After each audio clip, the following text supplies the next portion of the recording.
বাংলাদেশের একটি ছোট্ট গ্রাম, নাম তার শালবন।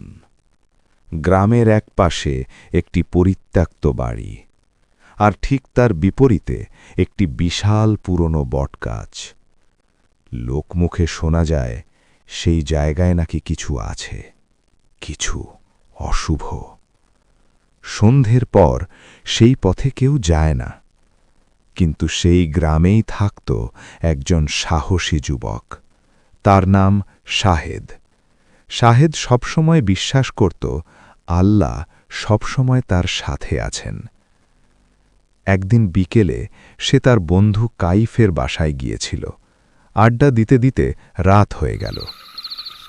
কাইফ বলল, বন্ধু, আজ আর যাস না, ওই পথটা ভালো না।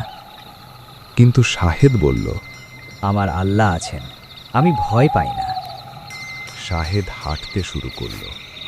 রাত তখন নিঃশব্দ, চারপাশে কেবল ঝিঁঝি পোকার শব্দ। ধীরে ধীরে শাহেদের মনে হল সে একা নয়। হঠাৎ একটি কালো ছায়া তার সামনে এসে দাঁড়াল। যে কোনো মানুষ ভয় পেত, কিন্তু শাহেদ ভয় পেল না। সে আজান দেওয়া শুরু করল, আল্লাহু আকবার, আল্লাহু আকবার। থামো, আমি আর সহ্য করতে পারছি না। এই আজান আমাকে জ্বালিয়ে দিচ্ছে। বলে ছায়াটি ধীরে ধীরে হাওয়ায় মিলিয়ে গেল।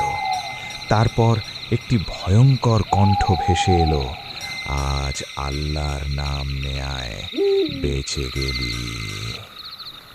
শাহেদ বুঝতে পারল আল্লাহর নামের শক্তি সবচেয়ে বড় শক্তি। সেই দিন থেকে শাহেদ আরও বেশি বিশ্বাস করতে লাগল যে আল্লাহর ওপর ভরসা করলে কোনো অশুভ শক্তি কখনো ক্ষতি করতে পারে না।